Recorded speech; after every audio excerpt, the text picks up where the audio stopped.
You replaced me with Claire's cousin on a family trip I helped pay for. I stared at the Disneyland brochure on my kitchen table. 14 names, 15 seats, and somehow, not one of them was mine. After years of Sunday dinners, late-night babysitting, and quietly covering Daniel's business loans, I was told I was too slow, too old to be included, too inconvenient to matter. But I'm not just their mother. I'm a retired teacher, a widow, and the woman who discovered the will they forged, the one they used to steal the house my husband and I built from scratch. If you've ever felt erased by your own family, stay with me, because I'm going to show you how I took everything back, my home, my voice, and my peace, without ever raising mine. At my grandson's birthday, they called me a burden in front of neighbors, friends. But when I played the recording of my son admitting he used my house for a secret loan, the room went still. So please don't scroll. If you wait too long to speak up, they'll write your story without you. This time, you get to write the ending. Before I tell you how that Disneyland brochure broke my heart, I'd love to hear from you. Who matters most to you in your family? Type 1 in the comments if it's your child, 2 if it's your parent, or 3 if someone else holds that place in your heart. I read every reply, and who knows, your answer might shape the next part of this journey. Let's begin together. I laid out my wedding china, hoping tonight's dinner would stitch us back together. But the silence in my Springfield home said we were already fraying. The oak floorboards creaked under my feet as I arranged the plates. Their blue flowers faded from years of careful washing. It was March 15, 2024, and the chilly Ohio evening pressed against the windows, fogging the glass. The scent of apple pie cooling on the kitchen rack mingled with rosemary from the salmon baking in the oven. I smoothed my lavender blouse, bought just for tonight, its soft fabric a small rebellion against my outdated wardrobe. 5 years since Walter's heart gave out in our garden, and I still set the table for family, hoping to pull them close. But hope, I was learning, could feel like a weight. In the living room, the grandfather clock ticked 5 times, each chime sharp against the quiet. I lit the candles, their wicks hissing softly, and checked the salmon. Golden and fragrant, it was Noah's favorite, or so I thought, watching him take seconds every Sunday. Sophie, my little one, always scraped her plate clean, even when she left her peas untouched. I'd spent years noting these things, tucking them away like recipes. Tonight, I wanted to talk about the Disneyland trip they'd chattered about last week, my first real vacation since retiring, a chance to be more than the babysitter, the bank, the cook. The doorbell rang at 5:30, sharp as always. Daniel's punctuality was Walter's gift to him, though he'd never admit it. I opened the door, and there he was, my son, 40 now, his jaw tight under a layer of expensive cologne and a faint whiff of cigarettes he swore he'd quit. "Hi, Mom," he said, brushing a kiss on my cheek, his eyes already scanning the room.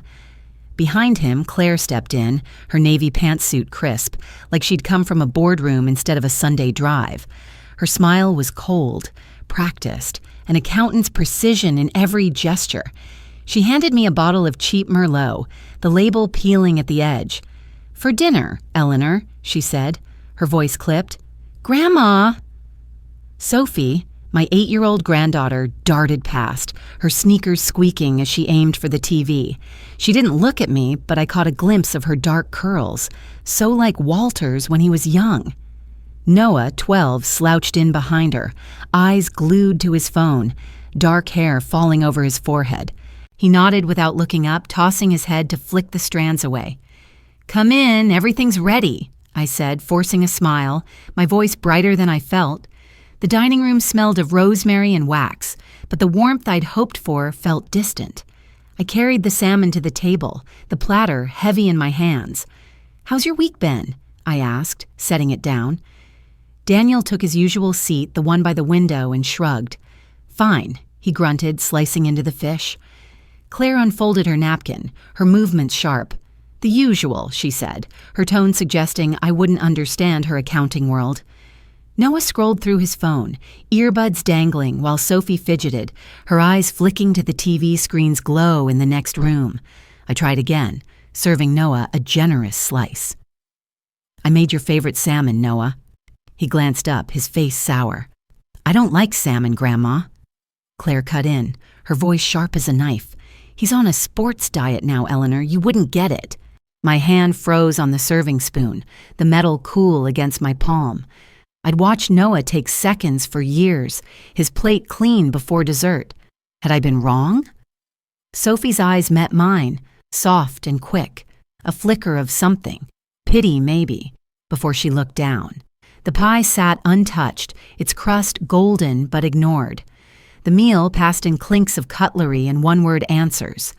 I asked about Daniel's shopping center project, proud of his engineering work, but he muttered, "It's okay," his fork scraping the plate. Claire dismissed my question about her office with, "Nothing you'd find interesting." My cheeks burned, a flush of shame I hadn't felt since Walter was alive, when our house rang with laughter over meatloaf and board games. Now it was a formality, a check mark on their calendar. I cleared my throat, trying to lighten the air. "I heard you're planning a Disneyland trip. That sounds wonderful." Daniel's eyes flicked to Claire, a quick guarded glance. "Yeah, in 2 weeks," he said, avoiding my gaze. "Big group. Claire's parents, her sister, cousins." My heart lifted. How exciting! I've always wanted to go. Walter and I planned to... Daniel cut me off, his voice flat. "It's a kid thing, Mom. You'd be uncomfortable." Claire nodded, slicing her salmon into perfect squares. "With your arthritis, Eleanor, it'd be tough. You'd slow everyone down." Imagine being told you're not invited because your presence might slow everyone down. You think this dinner was painful? What she finds next will leave you breathless. If you're still with me, drop a 5 in the comments, because this story's just getting started. Let's keep going.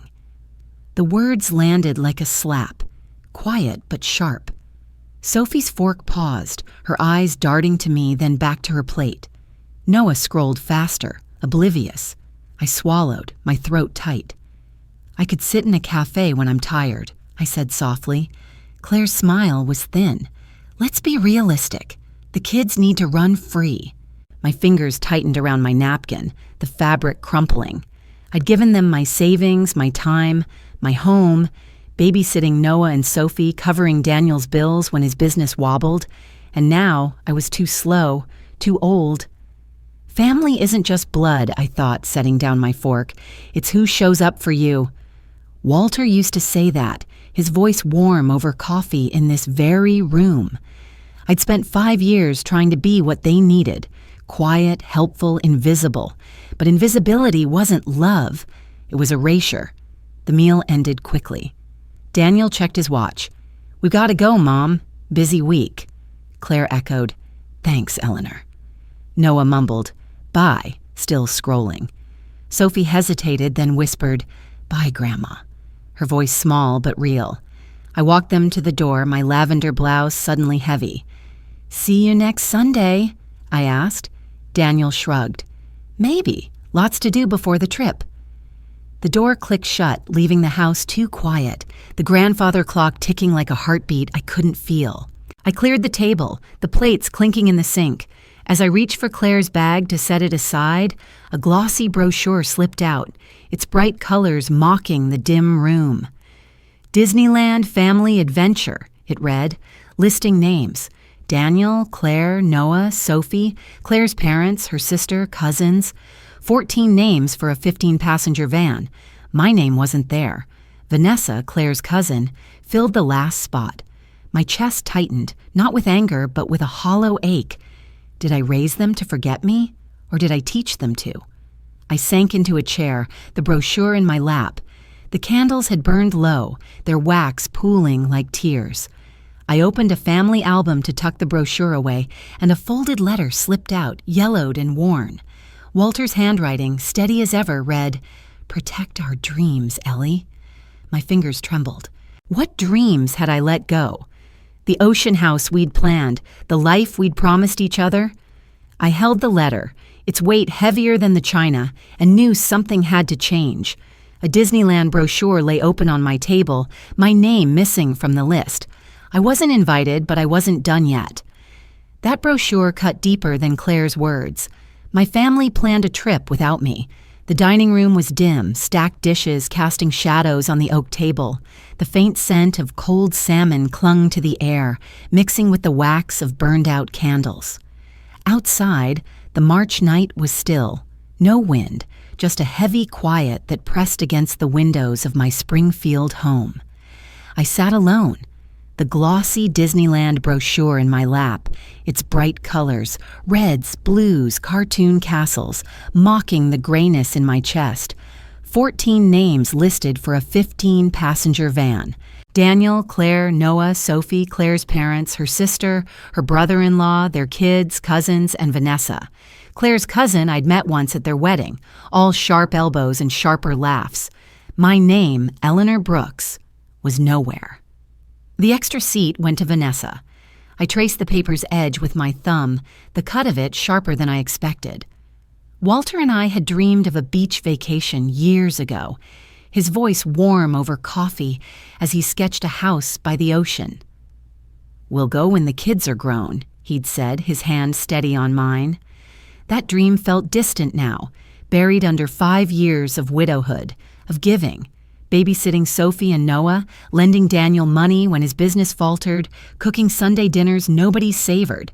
I'd thought those dinners kept us tethered, but this brochure, this list, said I was untied. I grabbed my phone, the screen cold against my palm, and dialed Daniel. The line rang twice before he picked up. "Mom, it's late."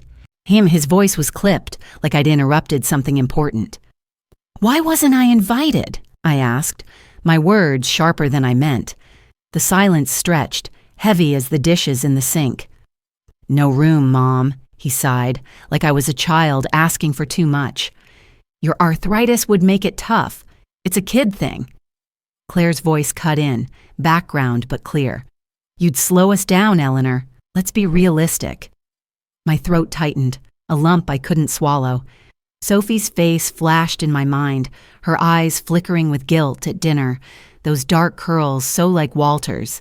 She'd looked at me, just for a second, like she wanted to say something. Noah had stayed glued to his phone, oblivious. "I could sit in a cafe when I'm tired," I said, my voice softer now, pleading. "I wouldn't be any trouble." Claire's laugh was thin, a blade wrapped in silk. "The kids need to run free. You'd hold us back." Daniel muttered something I couldn't catch. Then, "We've got to go, Mom. Talk later." The line went dead, leaving only the faint hum of the fridge. I set the phone down, my fingers trembling. Rain tapped the window, a slow, steady rhythm, like tears I wouldn't let fall. I thought of Walter, his steady hands balancing our checkbook when Daniel was in college, his pride when I paid for Daniel's tuition with my teacher's pension. "You're the backbone, Ellie," he'd said, his smile warm as the summer sun. I'd given everything, my savings, my time, my heart, to keep this family whole. And now they'd planned a trip without me, filling my seat with someone else. Was I ever their mother or just their caretaker? The question settled in my chest, heavy as the brochure in my hands. I'd spent years being what they needed, quiet, helpful, always there, babysitting when Claire had meetings, covering Noah's camp fees when Daniel's business hit a rough patch. I thought it was love, but maybe it was just duty, and I'd worn it like a second skin. I stood, my knees stiff from sitting too long, and carried the dishes to the sink. The water ran cold, then hot, steam curling like a ghost. As I scrubbed, my eyes fell on Sophie's backpack, left on the dining chair. She'd rushed out so fast, her curls bouncing, her sneakers squeaking. I reached for it, meaning to set it aside for next Sunday, if they came back. A small notebook slipped out, its cover dotted with stickers. Stars, hearts, a tiny whale. Sophie's diary. I hesitated, my fingers brushing the worn edges. I shouldn't look, but something pulled me, like the tide Walter used to describe, steady and sure. I opened it to the last page. Sophie's childish scrawl read, "Dad, hid a secret paper in his office. He said Grandma can't know. My breath caught, sharp and cold. The rain outside quickened, tapping harder against the glass. A secret paper? Daniel's office was in their house, all glass and steel, as cold as Claire's smile. What was he hiding? My heart thudded, not with fear, but with something new. A need to know, to understand why my family had pushed me out. I closed the diary, my hands steady now. The grandfather clock ticked. 5 minutes fast as always. Walter's letter from the album still lay on the table, its words, "Protect our dreams, Ellie," burning in my mind. I wasn't just a grandmother, a widow, a cook. I was Eleanor, and I'd given enough. The brochure, Sophie's diary, the rain, they were pieces of a puzzle I hadn't seen coming. I slipped the diary back into the backpack, my resolve hardening like the oak table under my fingers. Eleanor finds Sophie's diary entry, hinting at a hidden document in Daniel's office. Sophie's diary pointed to a secret in Daniel's office, but his words at Noah's party hurt more. The community hall in Springfield, Ohio, buzzed with the warmth of Noah's 13th birthday party. Jazz music floated from a speaker, soft and swinging, mingling with the smell of green bean casserole and the buttery tang of grilled chicken. Colorful balloons bobbed against the ceiling, their strings swaying like they wanted to dance. But the warmth stopped at my skin, a chill settling in my bones despite the crowded room. I stood near the buffet, my lavender blouse out of place among the bright sweaters and jeans of neighbors and friends. I hadn't been invited, not officially, but Noah was my grandson, and Sophie's diary entry, Dad hid a secret paper, had pushed me here, uninvited, to ask about the Disneyland trip that left me out. Guests murmured as I moved through the crowd, their voices low like rustling leaves. "Eleanor's here," someone whispered. "Didn't think she'd show," said another. Claire stood by the dessert table, her navy blazer sharp, her eyes narrowing as she leaned toward a neighbor, muttering, "She's so needy." I gripped my purse, the leather creaking under my fingers, and tried to smile. I'd come to talk, to understand why they'd filled a van seat with Claire's cousin Vanessa instead of me. Walter used to balance our ledgers at the kitchen table, his pencil steady, teaching me to spot what didn't add up. Something wasn't adding up now. I caught Sophie's eye across the room. Her dark curls bounced as she darted between kids, her 8-year-old energy a flicker of light. She waved, shy but real, and my heart lifted. Noah, slouched by a gift table, scrolled his phone, his dark hair falling over his eyes. He was 13 today, taller than last month but still distant, caught in the pull of school and sports. I edged toward Daniel, who stood near the punch bowl, a wine glass in his hand, his tie loosened. "Daniel," I said, my voice soft but firm, "can we talk about the trip?" He turned, his jaw tight, the faint scent of Merlot on his breath. "Not now, Mom," he muttered, glancing at the guests. "It's Noah's Day." I pressed on, my words careful. I found the brochure. There was a seat in the van. Why wasn't I invited? His eyes flickered, not with guilt, but annoyance. Claire stepped closer, her heels clicking on the hardwood floor, her smirk sharp as a paper cut. "Eleanor, you're too old for Disneyland," she said, loud enough for heads to turn. "It's for the kids."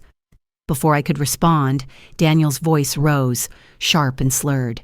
"You're just a burden now, Mom." The words cut through the jazz, silencing the room. If your own child shouted this at you, at a birthday party no less, what would you do?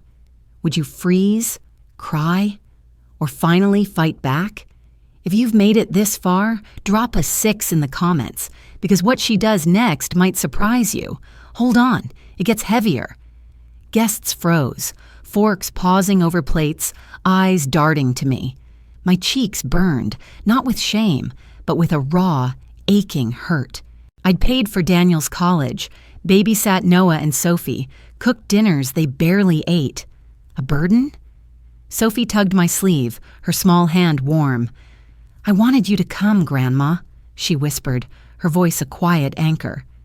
Noah looked up from his phone, his face flushed, embarrassed, but silent.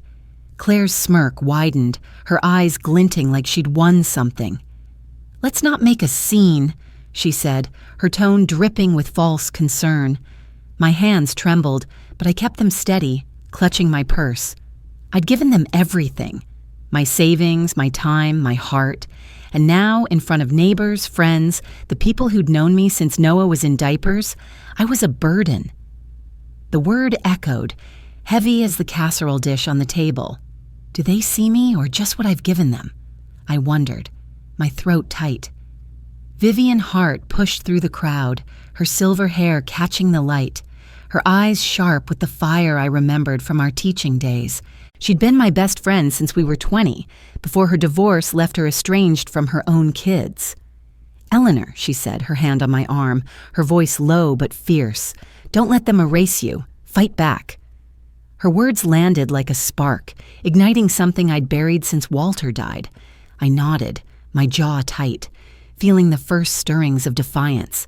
The jazz started up again, but the room felt different, the air charged. I stepped toward the dessert table to steady myself, my hand brushing a guest's laptop left open. The screen glowed, showing Claire's email inbox, a message half visible. "The loan's secure, tied to Mom's house." My breath caught, sharp as the cold outside. A loan? Tied to my house? The one Walter and I bought with our teachers' salaries? Where we raised Daniel? Where I'd mourned alone? I glanced at Claire, laughing with a neighbor, her blazer crisp, her control unshaken. Daniel drained his glass, avoiding my eyes.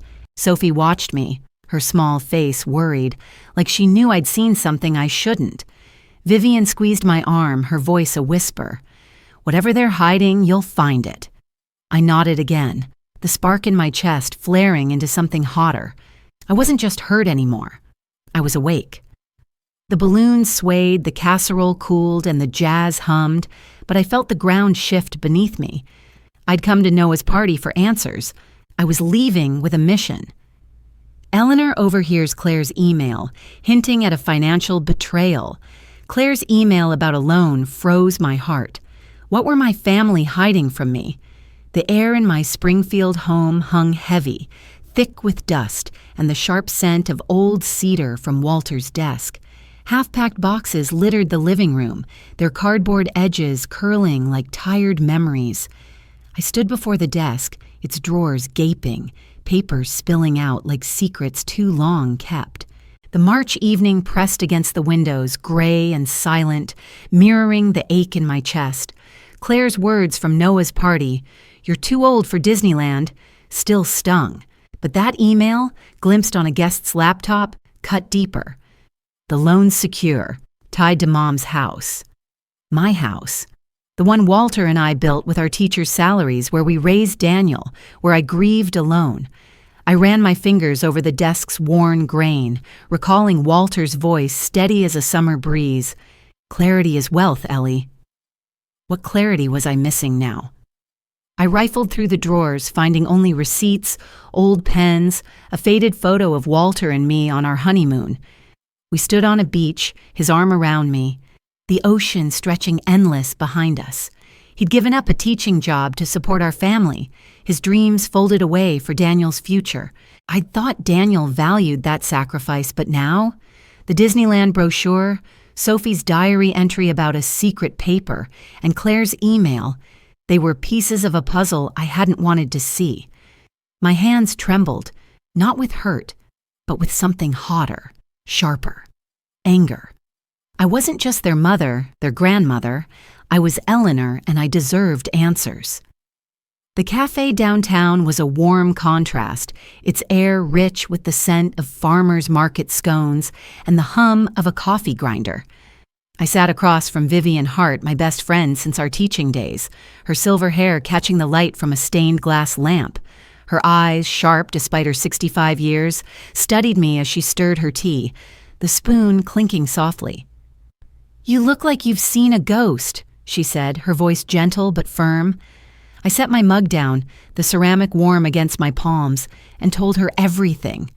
Daniel's insult at Noah's party, the brochure's missing seat, Claire's email about a loan. Vivian's jaw tightened, her fingers pausing on her cup.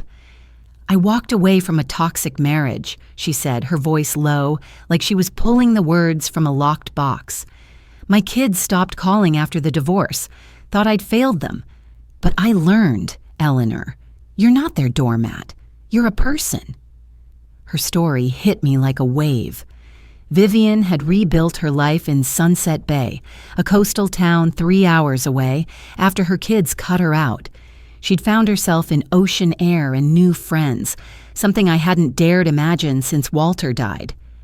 "They're using your house," she said, leaning forward. "Find out why." I nodded, my anger rising like steam from my untouched coffee. "Sophie mentioned a secret paper in Daniel's office," I said. Vivian's eyes lit up. "Then go get it. Don't let them erase you." Her words were a match, sparking defiance in my chest. I thought of Sophie's small hand tugging my sleeve at the party, her whisper, "I wanted you to come, Grandma." She saw me, even if Daniel and Claire didn't. Maternal love isn't just giving, I thought, sipping my coffee, the bitterness sharp. It's being seen. Vivian leaned back, her smile sly. "You know, Sunset Bay's got this little cottage for sale.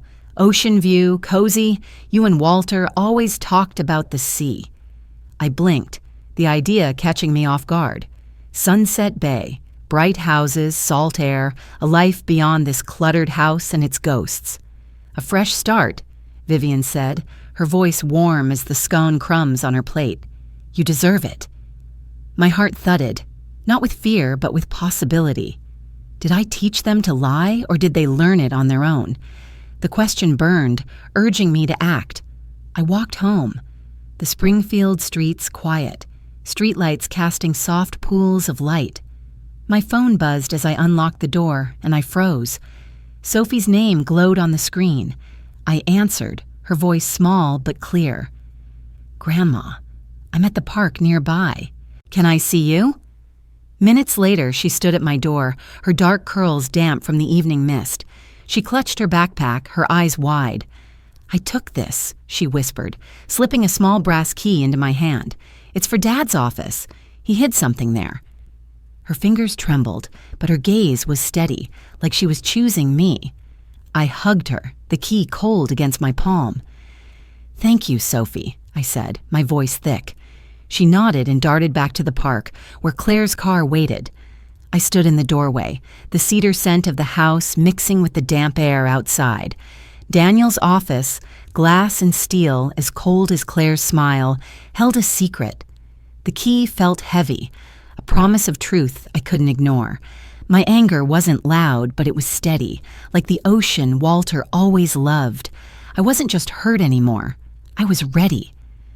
Eleanor holds Sophie's key, wondering what betrayal waits in Daniel's office. Sophie's key burned in my hand. What had Daniel hidden from me?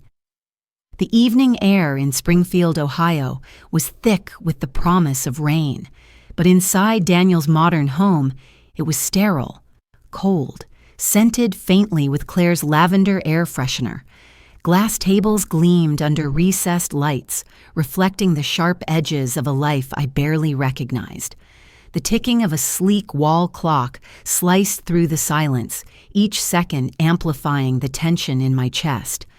I'd come to water their plants, a chore Daniel had tossed my way before the Disneyland trip I wasn't invited to. But Sophie's key, small and brass, weighed heavier than the watering can in my other hand.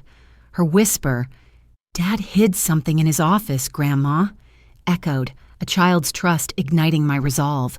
I was angry now, the hurt from Noah's party hardening into something fierce. I moved through the living room, my sneakers soft on the polished floor, past framed photos of Daniel, Claire, Noah, and Sophie, smiling in places I'd never been.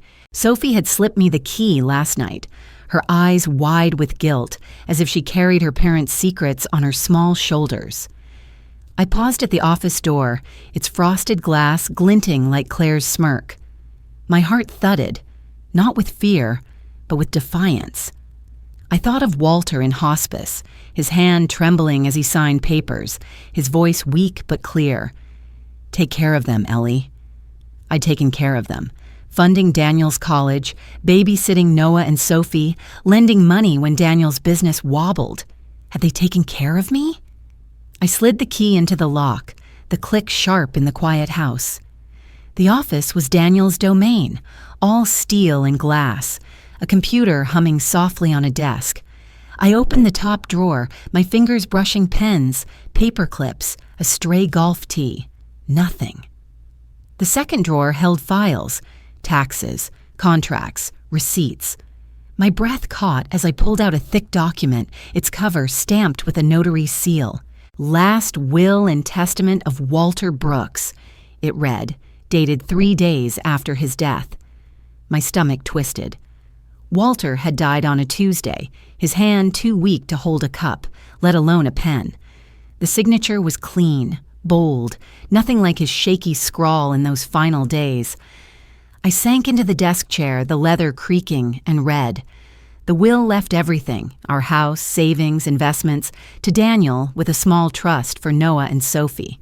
My name was a footnote, a provision for care if needed. I'd been erased, reduced to a line item, a financial asset for Daniel's gain. My hands shook, not with sadness, but with a righteous anger that burned steady, like a coal. I'd sacrificed my pension for Daniel's degree, my evenings for Noah's camp fees, my heart for their family. And this? A forged will, mocking Walter's love, my love. Was Walter's love for me erased too? The question seared my mind, raw and urgent. I flipped through the pages, my eyes catching a folded letter tucked inside. Walter's handwriting, faded but sure, read, "You're my legacy, Ellie." My throat tightened, tears pricking but not falling. It was dated a month before his death, his words clear. "The house, the savings, they're yours to protect. Don't let them take your dreams." I clutched the letter, its paper soft like Walter's hand in mine. He'd known somehow that Daniel's greed might outstrip his love. The clock ticked louder, a metronome to my racing pulse. This wasn't just a betrayal, it was theft, of Walter's wishes, of my place, of our life together. I stood, the will and letter in my hands, my anger a steady flame. I thought of Sophie, her small voice trembling as she gave me the key. She'd chosen me. Her loyalty a quiet rebellion against her parents' lies. Her love, a child's pure affection, was the thread holding me together. I slipped the documents into my purse. The zippers rasped final, like a door closing. I watered the plants, spindly ferns, a drooping ivy, my movements mechanical. The lavender air freshener stung my nose, a reminder of Claire's control. I locked the office, the key heavy in my pocket, and left the house, the rain now falling in soft sheets outside. Back home, I dialed Mr. Carter, the realtor, my voice steady despite the fire in my chest. "I'd like an appraisal for my house," I said, "as soon as possible." He paused, his tone kind but surprised. "Sure, Eleanor, tomorrow morning work?" I agreed, hanging up as rain tapped the windows, a rhythm matching my resolve. My house wasn't just wood and brick. It was my life, my dreams, my legacy. Daniel thought he could claim it, forge it away. He was wrong. I gripped Walter's letter, its words a beacon. "You're my legacy." I'd protect it, not for them, but for me. Eleanor finds Walter's letter, hinting at a hidden trust. Walter's letter named me his legacy. I wouldn't let Daniel steal it. The morning light slanted through the windows of Mr. Carter's realty office in Springfield, Ohio, catching the polished oak desks and the warm aroma of fresh coffee brewing in the corner. I sat across from Mr. Carter, my hands folded tightly in my lap, the forged will and Walter's letter tucked safely in my purse. The air hummed with the quiet rustle of papers and the soft tick of a wall clock, but my pulse was louder, steady with resolve. Last night's discovery, the The will Daniel had forged, erasing me from Walter's estate, had turned my anger into something solid, like a stone I could build on. I wasn't just Eleanor Brooks, the widow, the grandmother, the doormat. I was Walter's legacy, and I'd protect it. Mr. Carter, a kind-eyed man in his 50s with a neat gray suit, slid a folder toward me. "Your house is in a hot neighborhood, Eleanor," he said, his voice professional but warm. "With the market now, I'd estimate a sale well above what you and Walter paid." The number he quoted made my breath catch, enough to start over, to reclaim the dreams Walter and I had shelved. I thought of Daniel, his college tuition I'd covered, the loans I'd given when his business faltered. He'd relied on me, taken my sacrifices as his due, and now he'd forged a will to claim my home. "I want to sell," I said, my voice firm, feeling Walter's encouragement like a hand on my shoulder. "As soon as possible." Mr. Carter nodded, scribbling notes, the pen scratch a promise of change.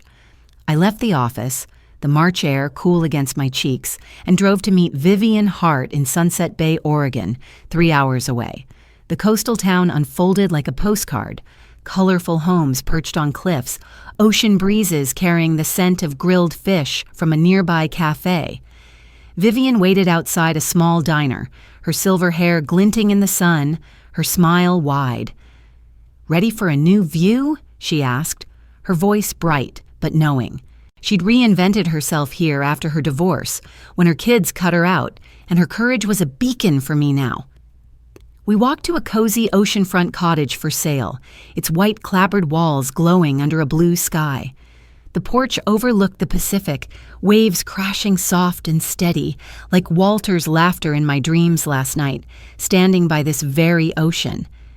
I stepped inside, the hardwood floors creaking under my sneakers, the air salty and clean. Vivian trailed behind, letting me take it in. The open living room, the small kitchen, the windows framing the sea. I saw Walter and me here, sipping coffee, watching sunsets we'd promised each other years ago. "It's perfect," I whispered, my resolve strengthening. Vivian squeezed my arm. "You deserve this, Eleanor. A life that's yours." Her words, rooted in her own estrangement, echoed my anger, now channeled into action. I wasn't running away. I was running towards something. Myself. Back in the cafe, over clam chowder and crusty bread, Vivian sketched a life in Sunset Bay. Painting classes, museum work, neighbors who'd become family. My phone buzzed, shattering the warmth. Daniel's voicemail, his voice tight. "Don't sell, Mom. You're selfish, thinking only of yourself." My jaw clenched, his words a slap dismissing my right to choose. He'd forged a will, used my house for a loan, and now called me selfish? The audience of my heart roared with empathy, but I set the phone down, my hands steady. "He's desperate," Vivian said, her eyes sharp. "Don't let him pull you back." I nodded, my anger a steady tide, not crashing but rising. Can I build a home without them, or is family all I've known? The question lingered, but the answer was taking shape in this cottage, this town, this moment. I drove back to Springfield, the ocean's rhythm in my mind, and called Mr. Ellis, the lawyer Vivian recommended. "I need to revise my will," I said, my voice clear, "and protect my assets." He agreed to meet tomorrow, his tone calm, professional. I sat at my kitchen table, the cedar scent of Walter's desk lingering, and wrote a letter to Daniel. "I'm moving, not for you, but for me. My house is mine to sell." As I sealed the envelope, my laptop chimed with an email from Mr. Ellis. "Preliminary review shows a hidden trust in your name, set up by Walter," it read. My breath caught, the words glowing on the screen. A trust? Walter's letter. "You're my legacy," flashed in my mind, a promise he'd kept even in death. The clock ticked, the coffee cooled, and the ocean from my dream seemed closer, its tide turning in my favor. Daniel's voicemail couldn't drown it out. I was done being his asset. I was Eleanor, and I was building a new shore. Mr. Ellis's email hints at a trust protecting Eleanor's assets. Mr. Ellis's email promised a trust in my name. But could I let go of the family I'd anchored for years? My Springfield home was a shell now, its rooms nearly empty, the air thick with dust and the faint scent of lavender from the blouse I'd worn too often. Sold furniture left bare patches on the oak floors, each creak echoing like a goodbye. I packed another box, my hands sorting through decades of memories, Walter's books, Sophie's old toys, a chipped mug from our first anniversary. The March light filtered through dusty curtains, casting shadows that felt heavier than the boxes. Walter's words rang in my mind, steady as his pencil on our ledgers. Pencil forgives, ink records. I was writing in ink now, permanent choices to protect his trust, my legacy. Daniel's forged will, found in his office, had turned my anger into resolve, a fire that warmed instead of burned. I lifted a frame from the shelf, a childhood drawing of a boat scrawled by Daniel, his 6-year-old hand unsteady but proud. I'd paid for his college, his first car, his dreams, dipping into my teacher's pension when his business faltered. Now he'd forged Walter's will, claiming our house as his own. My fingers tightened on the frame, the glass cool. I wasn't just packing boxes. I was packing away a role, mother, grandmother, giver, that had erased me. The empty rooms echoed my decision to sell, to move to Sunset Bay, to live for myself. My phone buzzed, Claire's name flashing. I answered, bracing myself. "Eleanor, you're abandoning Sophie and Noah," she snapped, her voice sharp as her accountant's ledgers. "Selling the house? That's selfish." My jaw clenched, her words a needle in my resolve. "It's my house, Claire," I said, my voice steady. "I'm not abandoning anyone." She huffed. "Think of the kids." Before I could reply, the doorbell rang, sharp and insistent.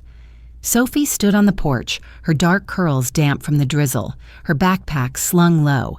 "Grandma," she whispered, slipping a folded paper into my hand. "I drew this for you." It was a beach, waves curling under a bright sun, her childish lines full of love. "I'll miss you," she said, her eyes bright with guilt and affection. My heart softened, her loyalty a lifeline. "I'll miss you too, Sophie," I said, hugging her tight, her warmth a reminder of why I'd given so much. The door slammed open behind her, Daniel storming in, his face flushed, eyes wild. "You're selling the house!" he shouted, spotting the boxes. "You're ruining us, Mom!" He grabbed a photo album from the table, Walter and me, our wedding, Daniel's first steps, and hurled it against the wall. Pages tore, photos scattering like broken promises. My breath caught, outrage flaring as the album's spine cracked. "That was ours," I said, my voice sharp, but he turned away, muttering, "You're selfish." The room spun, his desperation, rooted in his failing business, tearing at the family I'd anchored. I drove to Mr. Ellis's law office, the cedar scent of his files grounding me as I sat across from him. His gray hair caught the light, his eyes kind but focused. "I want to revise my will," I said, my resolve iron. "Most to Sophie and Noah when they're 21, a quarter to a teacher's charity, a quarter to Daniel." He nodded, scribbling notes. The pens scratch a rhythm of finality. "That's fair, Eleanor," he said. "It protects your legacy." I thought of Sophie's drawing, her love for my bedtime stories, and Daniel's betrayal, his greed overriding Walter's wishes. I wrote a letter to Daniel, my hand steady. "I'm living for me now. The house is sold. Sunset Bay is my home." As I sealed the envelope, my phone buzzed again, a text from Daniel.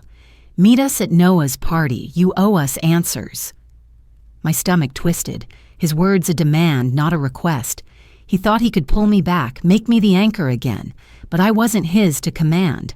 Did I give them my heart, or just my house? The question burned, but the answer was clear in the empty rooms, the scattered photos, Sophie's drawing in my purse. I was done carrying their weight. I opened my laptop, the screen glowing in the dim office. An email from Mr. Ellis waited. "Found a hidden trust in your name, set up by Walter. Details tomorrow. My breath caught. The words, a lifeline to Walter's love. The cedar air, the ticking clock, the lavender lingering on my blouse, they grounded me. Daniel's text couldn't shake my resolve. I was moving to Sunset Bay, not for them, but for me.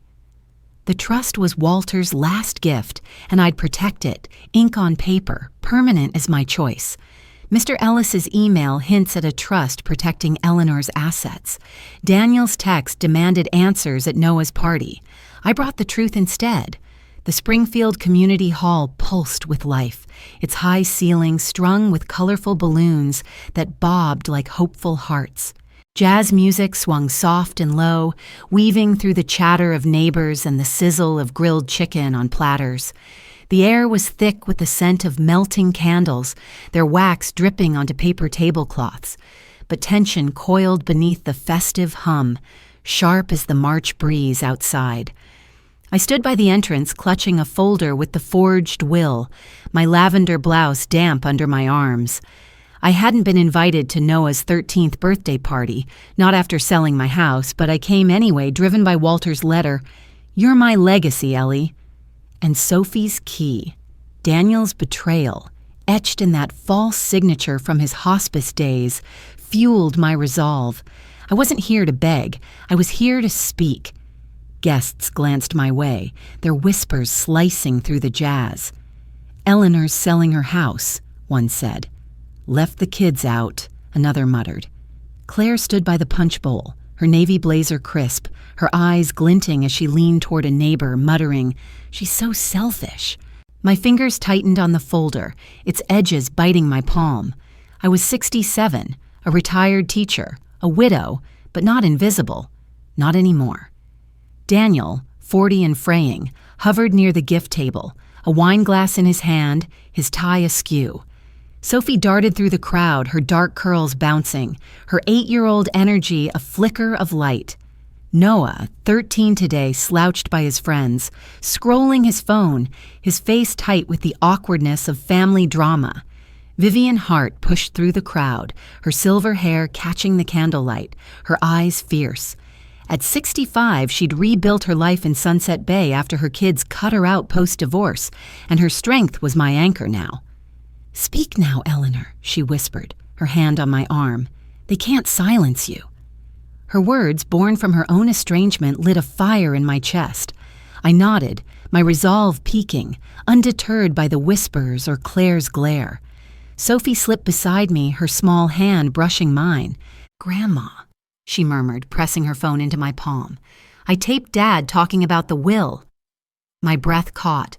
Her loyalty, guilt and love woven tight, warming me like a quilt.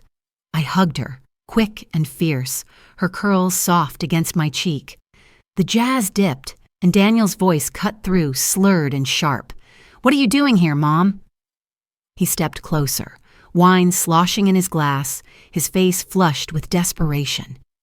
Guests turned, plates pausing mid-bite. "I came to talk," I said, my voice steady, the folder heavy in my hand, "about the trip, the will, the loan." His eyes narrowed, pride and financial ruin clashing in his stare. "You're tearing us apart," he shouted, lunging forward, pushing my arm hard enough to make me stumble. The crowd gasped, a sharp intake of breath like wind before a storm. Noah looked away, his face burning, torn between peers and family. Claire's smirk faltered, her defensiveness cracking as guests stared. Sophie clutched my sleeve, her eyes wide. My arm throbbed, but I stood firm, the folder trembling in my grip. "You forged Walter's will," I said, my voice clear, cutting through the jazz. "You used my house for a loan." Daniel's face twisted, his desperation raw. "You don't get it, Mom. We needed it." Claire stepped forward, her voice icy. "Stop this, Eleanor. You're embarrassing us." But I wasn't embarrassed. I was alive, my resolve a storm breaking free. Can truth rebuild what lies broke? The question pulsed, urging me forward.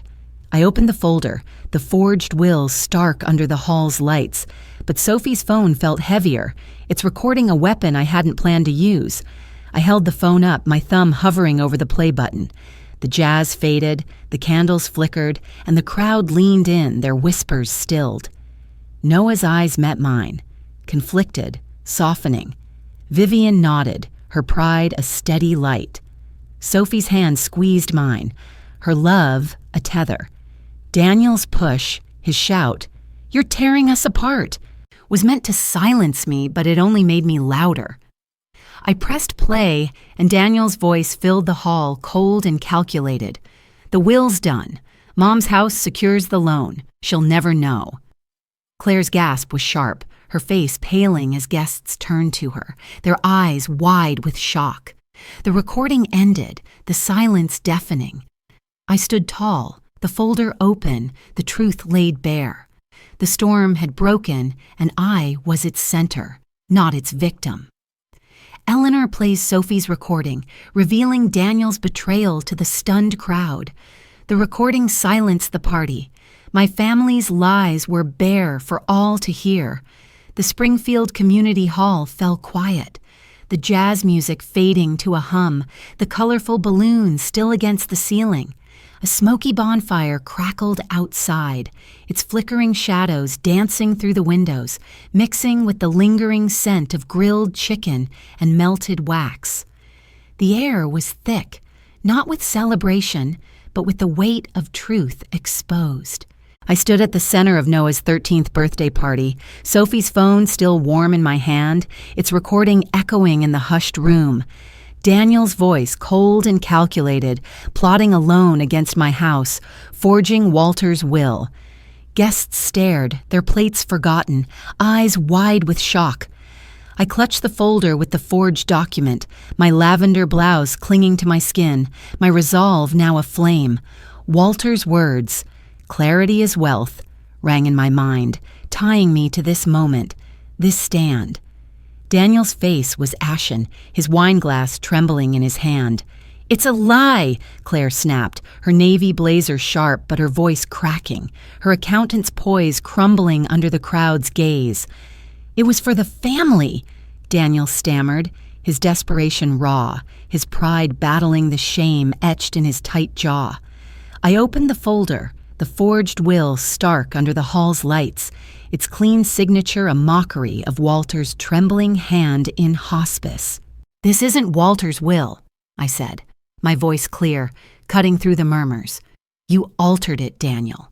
Days after he died, you used my house, our home, for your loan."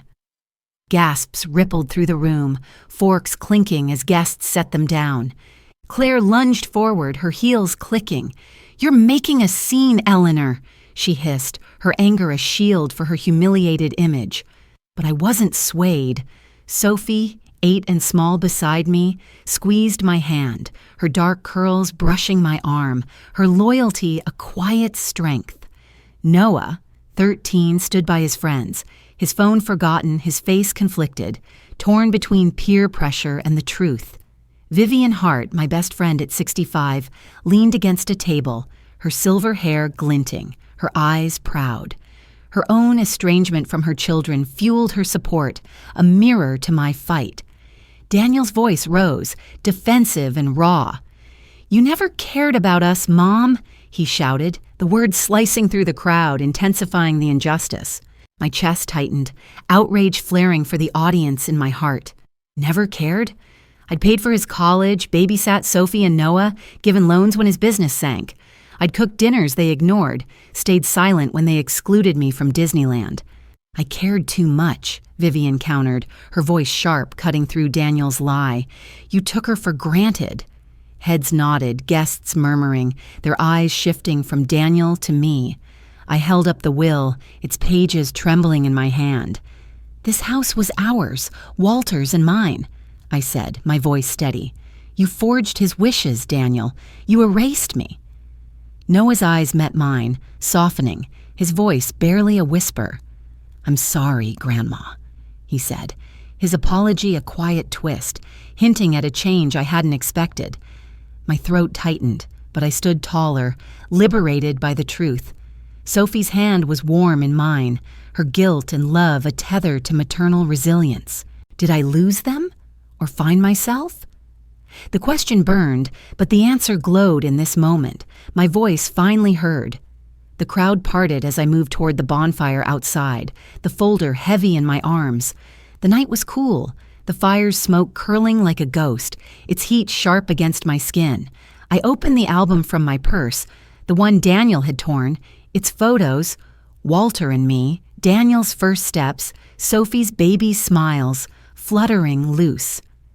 "I'm done carrying you," I said, my voice low but firm, tossing the pages into the flames. They curled, blackened, ashes rising into the dark, a symbolic act freeing me from past obligations. The crowd watched, silent as the fire roared. I turned to Sophie, her eyes bright with tears. From my purse, I pulled a small canvas, an ocean painting I'd done in a Sunset Bay class, waves vivid under a golden sun.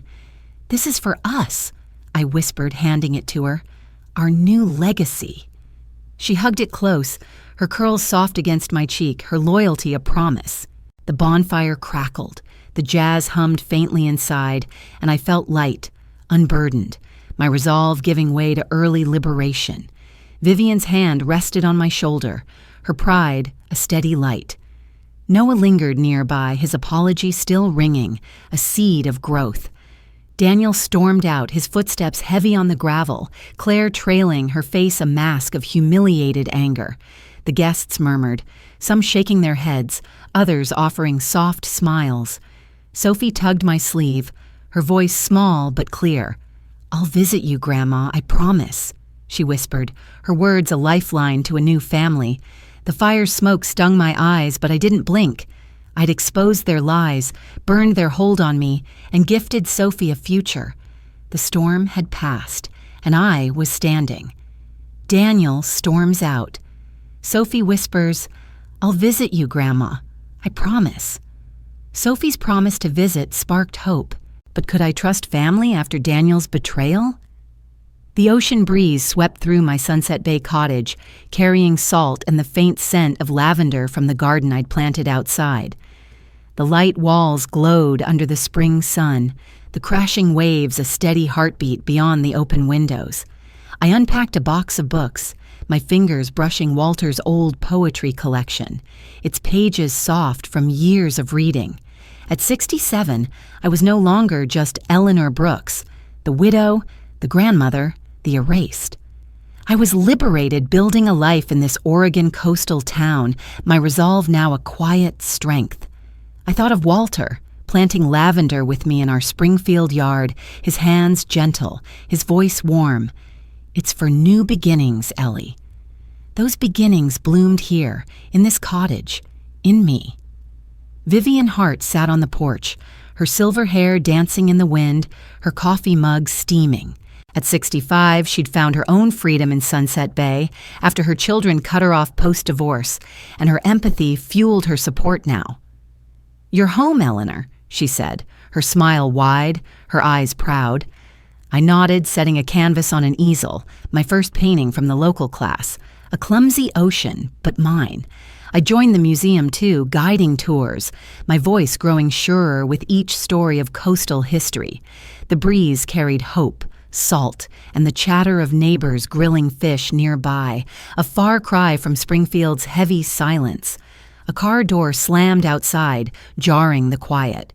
Daniel stood on the path, 40 but looking older, his face gray, his suit rumpled. My stomach twisted, but I stood firm, wiping paint from my hands. He climbed the porch steps, his eyes desperate, pride warring with ruin. "Mom," he said, his voice low, "we need to talk."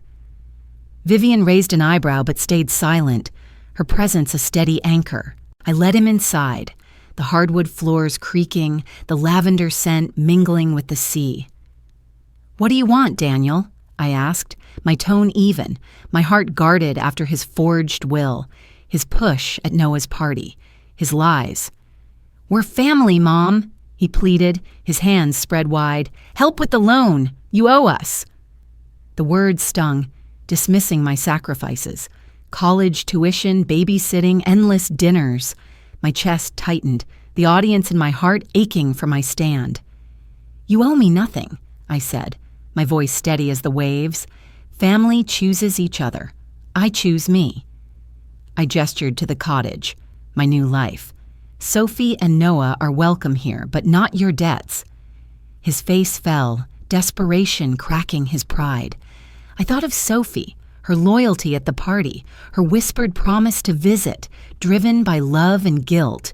Her bond, not his, was my family now. Daniel sank onto a chair, his hands in his hair. "I see you now, Mom," he said, his voice low, reluctant respect seeping through his financial ruin. He'd relied on me, college, loans, my house, his greed blinding him until I burned his lies at the bonfire. "I'm alive, Daniel," I said, standing firm, "not an asset." The waves crashed outside, a rhythm matching my pulse. Vivian sipped her coffee, her silence loud with pride, her estrangement a mirror to my freedom. Daniel nodded, his eyes distant, and stood to leave, his steps heavy on the porch. As the door closed, a package waited by the steps, small and wrapped in brown paper. I opened it, finding Sophie's drawing, a bright sun over my cottage, waves curling blue and wild. My throat tightened, her love a brushstroke on my heart. Tucked inside was a note in her childish scrawl. "I'm coming this summer, Grandma."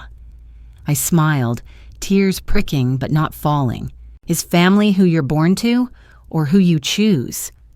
The question settled, answered by Sophie's drawing, Vivian's laughter, the lavender blooming outside. I'd chosen myself, and in doing so, found a family that chose me back. The waves rolled on, and I held Sophie's note, knowing she'd come. I was home, not just in Sunset Bay, but in me. Eleanor opened Sophie's drawing, finding a note. "I'm coming this summer, Grandma." The ocean breeze in Sunset Bay carries a peace I hadn't known in years, a quiet freedom born from choosing myself over Daniel's demands. Walter's letter, naming me his legacy, gave me the strength to sell my Springfield home and start anew, leaving behind the weight of being undervalued. Family isn't just blood, it's who sees you, who chooses you back, like Sophie with her small, loyal gestures. In life, when we hold space for our own worth, we teach others to do the same, even if it means letting go. Love, though tested, finds a way to bloom again, like lavender in a new garden. If this story stirred your heart, please share your thoughts below or follow for more tales of family and resilience. Your voice matters.